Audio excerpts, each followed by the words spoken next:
السلام علیکم ورحمۃ اللہ وبرکاتہ۔ ناظرین، خوش آمدید ہے آپ، اور امید کرتا ہوں کہ آپ سبھی حضرات خیریت سے ہوں۔ نحمدہ و نصلی علی رسول کریم، اما بعد، اعوذ باللہ من الشیطان الرجیم، بسم اللہ الرحمن الرحیم۔ آج میری گفتگو کا جو موضوع ہے وہ کچھ اور نہیں، کچھ نیا نہیں، بلکہ میری جو پچھلی گفتگو تھی اس میں نے جن دو نکات پہ بات کی تھی، جن میں ایک نکتہ تھا فرقہ واریت کے تعلق سے، دوسرا تھا اردو کے تعلق سے، تو ان کے بارے میں مزید گفتگو کرنا چاہوں گا، اور فرقہ واریت کے نکتے پہ کچھ وضاحت کرنا چاہوں گا تھوڑی سی، کیونکہ وہ تھوڑا سا مبہم رہا، اس میں اتنی وضاحت نہیں تھی۔ تو بنا کسی پیش بندی کے، بنا کسی مزید گفتگو کے میں سیدھے نکتے پہ آتا ہوں، اور وہ یہ ہے کہ مشہور حدیث ہے، حضور پاک صلی اللہ علیہ وسلم نے اپنے اصحاب رضی اللہ تعالیٰ عنہ اجمعین سے فرمایا کہ قیامت تک میری امت میں 73 فرقے، جن میں 72 فرقے ناری ہوں گے اور ایک فرقہ ناجی ہوگا۔ ناجی یعنی نجات حاصل کرنے والا، ناری یعنی وہ جو جہنم میں جائے گا۔ بہت خطرناک اور بڑی عجیب سی بات ہے، ظاہر سی بات ہے، اصحاب رضی اللہ تعالیٰ عنہ اجمعین ششدر رہ گئے اور سکتے میں آ گئے، اور انہوں نے پوچھا کہ حضور، میرے ماں باپ آپ کے قربان، یہ بتائیں کہ وہ فرقہ کون سا ہوگا جو ناجی ہوگا۔ ظاہر سی بات ہے وہ اور یا ہم اور سارے لوگ اسی بات کی تلاش کریں گے کہ نجات والا فرقہ کون سا ہے۔ تو دوستوں، عزیزوں، بچوں اور بچیوں، آقا نبی کریم صلی اللہ علیہ وسلم نے فرمایا، وہ فرقہ جو میرے اور میرے اصحاب کے راستے پر ہوگا، وہ فرقہ نجات پانے والا۔ اب آج کے دور میں، پچھلے کافی عرصے سے ہوتا کیا ہے کہ کچھ لوگوں نے، میں کیا کہوں، ان باتوں کو اس طرح سے توڑ مروڑ کے پیش کیا جاتا ہے کہ قوم پوری طرح سے گمراہیت کا شکار ہو گئی، بدگمانی کا شکار ہو گئی اور غلط فہمی کا شکار ہو گئی۔ قوم یہ سمجھتی ہے کہ میرے علاوہ جس گروہ سے میں تعلق رکھتا ہوں، باقی جو گروہ ہیں وہ سارے کے سارے جو ہیں ناری ہیں، جبکہ ایسا نہیں ہے۔ دیکھیے، مذہب کی جو بنیاد ہے، مذہب کی جو روٹ ہیں، ان سے جو لوگ جڑے ہوئے ہیں، جیسا کہ آقا نبی کریم صلی اللہ علیہ وسلم نے فرمایا کہ جو میرے اور میرے اصحاب کے راستے پر ہوں گے، یعنی کہ اصل جو مذہب ہے، تو اصل دین اسلام کیا ہے؟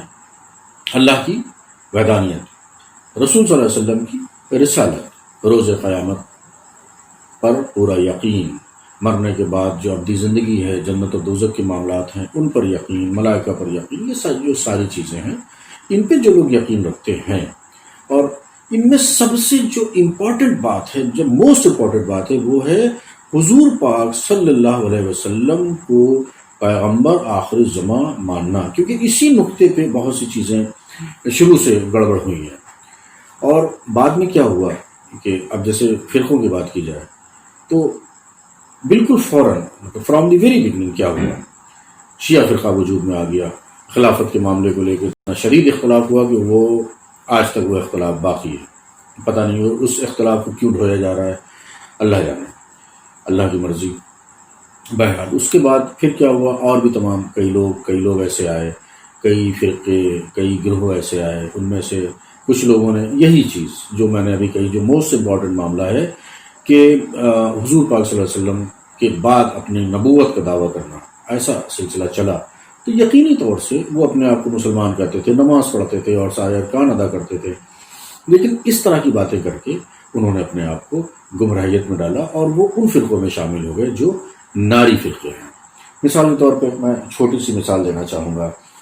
ایک شخص تھا مختار سقفی، واقعہ کربلا کے بعد اس نے کیا کیا کہ جو قاتلان حسین رضی اللہ تعالیٰ عنہ تھے، اسے چن چن کے بدلہ لیا، کس طرح سے ایک ایک کو اس نے مارا، کاٹا اور سارا کچھ کیا، ابن زیاد کا سر کاٹا، سب کچھ کیا اس نے، لیکن پتہ نہیں کیا ہوا، اور غرور و تکبر کا شکار ہو گیا کہ کیا ہوا، پھر اس نے اس طرح سے باتیں کرنی شروع کر دی کہ وہ صاحب میرے پاس جبریل امین تشریف لاتے ہیں اور یہ ہے تو وہ، یا اس نے اپنے آپ ایسا کچھ پوسٹ کیا، تو یقینی طور سے گمراہیت کا شکار ہو گیا۔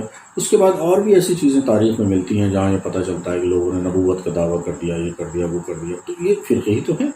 ان میں جو بڑے بڑے گروپ تیار ہوئے آپ ان کو گن سکتے ہیں۔ اب جیسے آج کے جو دور جدید میں لے لیجیے، قادیانی فرقہ ہے، گورا فرقہ ہے، احمدیہ اور یہ سارے لوگ ہیں، تو ایک بات بالکل پکی ہے کہ قیامت تک 73 فرقے ہونے ہیں، اور ان میں سے ایک فرقہ جو ہے وہ ناجی ہوگا، نجات پانے والا ہوگا۔ تو یہ جو 72 فرقے ہیں، یہ فرقے جو پیرلل چلتے ہیں، یعنی کہ بظاہر تو وہ اپنے آپ کو یہ شو کرتے ہیں کہ مسلمان ہیں، لیکن ان کے جو عقائد ہیں، ان کے عقائد ہمارے بیسکس سے، ہماری بنیاد سے ہٹ جاتے ہیں۔ لیکن وہ جن میں جو ایک نظریاتی جو اختلافات کہیں پر پائے جاتے ہیں، جیسے اگر میں مثال کے طور پہ کہوں، جیسے بریلوی ہیں، دیوبندی ہیں، اہل حدیث ہیں، تو یہ وہ فرقے تھوڑی ہیں جو عام طور سے اس وقت قوم سمجھ رہی ہے اور پوری طرح سے غلط فہمی کا شکار ہے، بدگمانی کا شکار ہے۔ یہ وہ فرقے نہیں ہیں۔ ان میں سے کون ایسا ہے جو حضور پاک صلی اللہ علیہ وسلم کی رسالت کے بارے میں کسی کو شبہ ہو کہ وہ پیغمبر آخر الزمان ہے؟ ان میں سے کون ایسا ہے جو اللہ کی وحدانیت کو لے کے کوئی سوال کھڑا کر دیتا ہو؟ ان میں سے کون ایسا ہے جو روز قیامت اور انصاف والے دن اور مرنے کے بعد جو ابدی زندگی ہے یا ملائکہ، جتنے بھی ہمارے جو بیسک عقائد ہیں، ان میں کہاں یہ لوگ کسی طرح سے کوئی فرق نہیں۔ فرق جو ہے فروعی، ایک معمولی سے کچھ ایسے معاملات ہیں کہ کسی نے کہہ دیا کہ بھائی وہ ٹھیک ہے، ایصال ثواب ہمارے یہاں نہیں ہوتا ہے، وہ مرنے والا خود ہی جانے اپنا انتظام، کوئی پوری طرح سے ایصال ثواب پہ جٹا ہوا ہے، بڑی اچھی بات ہے۔ تو یہ مزار پہ جانے کے مسئلے ہیں، کوئی کہہ رہا ہے کہ نہ جاؤ، کوئی کہہ رہا ہے بالکل جانا چاہیے، کوئی کہہ رہا نہیں یوں نہیں جانا چاہیے۔ یہ سب کیا ہے؟ ارے بھائی آپ علم حاصل کریں، اچھے سے پڑھیں لکھیں، اچھے علماءوں سے بات چیت کریں، سمجھے بوجھے، سب راستے نکل آئیں گے کہ کیا ہے، کیسا ہے ہمارے بزرگان دین کیسے۔ لیکن یہ ساری چیزیں جو بیسکس مذہب کے ہیں، ان سے ان کا کوئی ٹکراؤ نہیں ہے۔ تو یہ وہ فرقے کیسے ہو گئے جو آج اتنا تشدد، اتنی زیادہ نفرت آپس میں پائی جا رہی ہے؟ خدا کے واسطے دماغ کو کھولیے، اپنی عقلوں کو کھولیے، خود علم حاصل کریے۔ تو دوسرا نقطہ کیا ہے؟ اب دوسرا نقطہ آ گیا، علم کیسے حاصل کیا جائے؟ تو علم تو ہمارے یہاں سے نکلتا چلا جا رہا ہے، جبکہ علم عین فرض ہے علم کا سیکھنا۔ حضور پاک صلی اللہ علیہ وسلم کی بار میں اس حدیث کو کوٹ کرتا ہوں جس میں رسول اللہ صلی اللہ علیہ وسلم نے فرمایا کہ علم کا حاصل کرنا ہر مسلمان مرد عورت پر فرض ہے۔ تو بھائی اس فرض کو فرض کی طرح سمجھا جائے نا۔ تو سب سے پہلے کیا کرنا ہے؟ ہماری زبان ہماری کیا ہے؟ ہماری زبان ہندوستان میں کیا ہے؟ اردو۔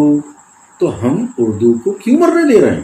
ہمارے سامنے اردو دم توڑ رہی ہے اور ہمیں کہ خاموش بیٹھے، ہم بالکل ہمارے اندر کوئی تحریک نہیں اس تعلق سے، ہمارے اندر کوئی جذبہ نہیں ہے، ہمارے اندر کوئی جوش نہیں، ہمارے اندر کوئی کوشش نہیں، کوئی کاوش نہیں۔ کیوں نہیں کوشش ہے؟ آدھا گھنٹہ نہیں نکال سکتے ہم اس کام کے لیے؟ تو خدا کے واسطے بہنوں بھائیوں، خاص طور سے میں التماس کروں گا، درخواست کروں گا اپنے چھوٹے نوجوان بچے بچیوں سے، اردو کے تعلق سے بیدار ہو جائیں۔ کوئی بھی علم حاصل کرتے ہوں، ٹیکنالوجیکل ڈاکٹری پڑھ رہے ہوں، کچھ بھی کر رہے ہوں، سائنٹسٹ ہوں، کوئی بھی ہوں، ان کو آدھا گھنٹہ نکالنا ہے، الف بے سے شروعات کرنی ہے، اور انشاءاللہ 3 مہینے کے اندر ان کو اردو آ جائے گی۔ ٹھیک ہے؟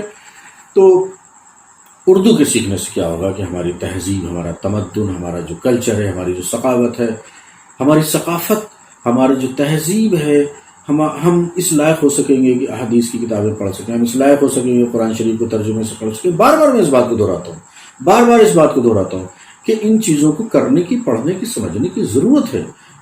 علم دین کا جو موٹا جو علم ہے وہ دیکھیے، ہر آدمی نہ تو مفتی ہو سکتا ہے، ہر آدمی حافظ نہیں ہو سکتا، ہر آدمی محدث نہیں ہو سکتا ہے، لیکن ہر آدمی جانکار تو ہو سکتا ہے، چھوٹا موٹا، اس کو بنیادی چیز تو معلوم ہو سکتی ہے۔ تو اس کے لیے ضروری ہے کہ ہماری جو زبان ہے وہ زندہ ہو۔ ہماری زبان زندہ ہوگی، ہمارے پاس کتابیں ہوں گی، ہمارے پاس علم ہوگا، پھر دیکھیے کتنا مزہ آئے گا۔ پھر بھی چھوٹی چھوٹی باتوں کو لے کے جو تشدد اور جو اس طرح سے آپسی نفرتیں ہیں، انشاءاللہ یہ سب ختم ہوگی۔ تو میں سمجھتا ہوں کہ اتنی بات کافی ہے۔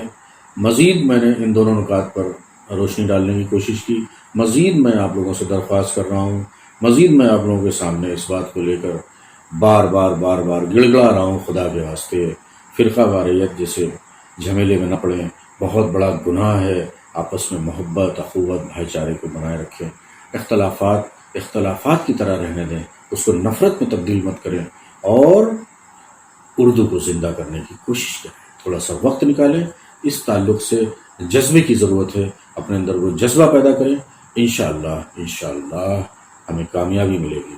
السلام، اللہ حافظ۔